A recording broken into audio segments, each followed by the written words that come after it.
hot word today is sustainability, of course. And I think to myself, how long has agriculture been around? Maybe back to Adam and Eve? I'm not sure, but it would seem to me that we already have a hook on sustainability. And not only do we have a hook on it, but we have improved ourselves and we are producing more. We're doing it with better methods. We're saving the soil. We're great stewards of the land, and I think we already have the right sustainability model.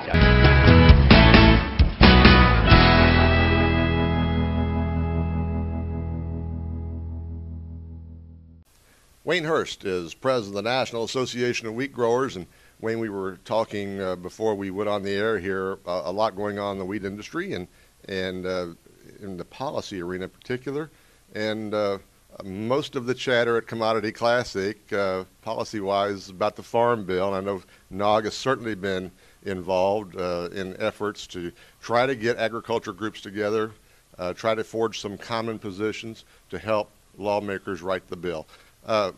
First, tell me where the National Association of Wheat Growers is on its policy regarding the Farm Bill. Sure.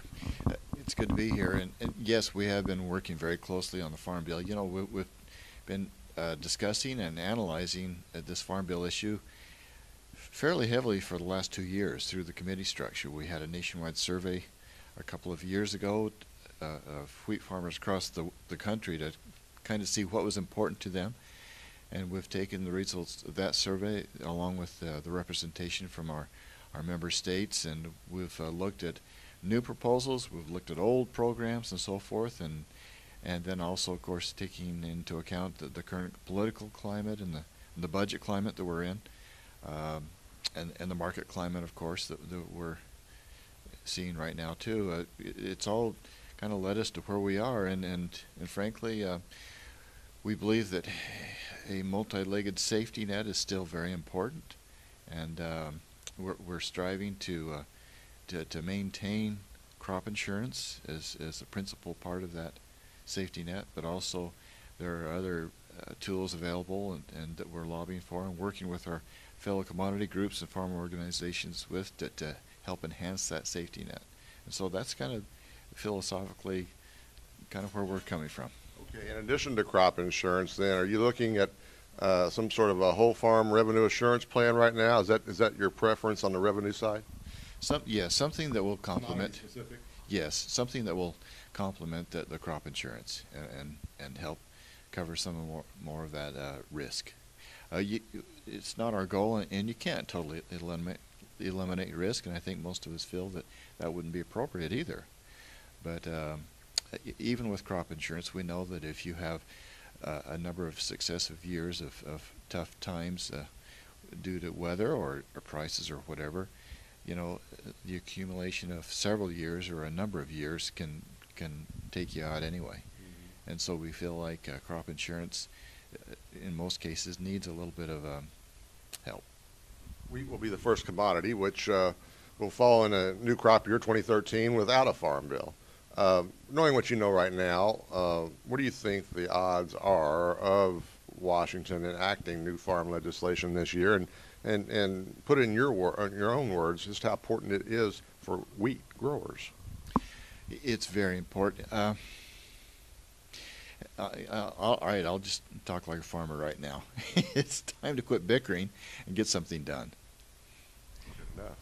You know, it's just, let's get it done. And this isn't a partisan issue, and this is very realistic. I mean, ag has already shown that we can come together. The budget cutting is very important to us.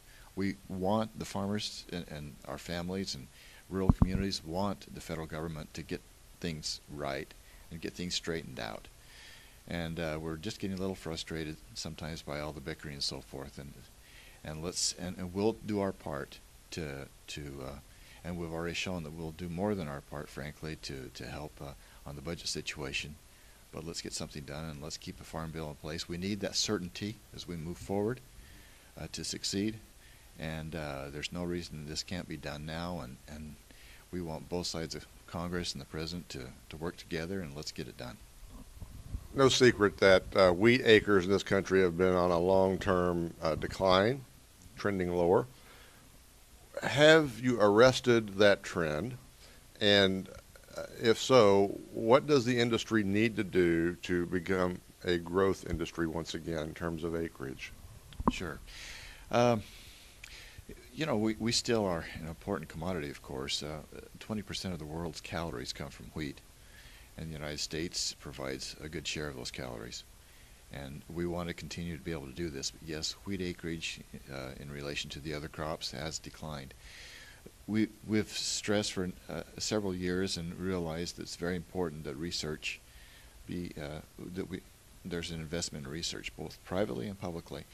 And it's been very gratifying. Lately, we've seen private companies, not just in the United States, but worldwide, really start to invest heavily into wheat research and the future of wheat. And there are some exciting things coming down the road. Some things would involve biotechnology, but other, frankly, efforts do not. They deal with conventional research. But there are a lot of exciting things that are going to benefit not only the grower, but the environment and the consumer. Is the industry united on the need for the, biotechnology in this crop? Yes, I believe so. We've been working behind the scenes very hard to working with everyone that we can within the wheat chain, wheat family, from the breeders, researchers, the tech providers, the millers, the bakers, and retailers. Collaboration too with the Canadians and the Australians, correct? That's right. We've been yes. Years ago, we reached out to Canadians, Australians, and we want to do this right. We want to do it in a responsible manner, and we've been listening to, I think, all stakeholders, including transportation providers and others that will be dealing with this issue. When it does come out, we want to be unified and do it right, and I think we will. A couple takeaways for you from Commodity Classic. What has stuck out in your mind? You know, first of all, in general, I would say that there's a real sense of optimism and a good feeling here and energy here at Commodity Classic. It's a record-setting crowd. People overall are upbeat. We all recognize that the future may bring lower prices than we're seeing right now, but we don't see that immediately, and we're trying to prepare so that if things do change, that we're ready for them. Wayne Hurst is president of the National Association of Wheat Growers. Wayne, thank you for stopping by. For Agri-Pulse, I'm Stuart Doan reporting.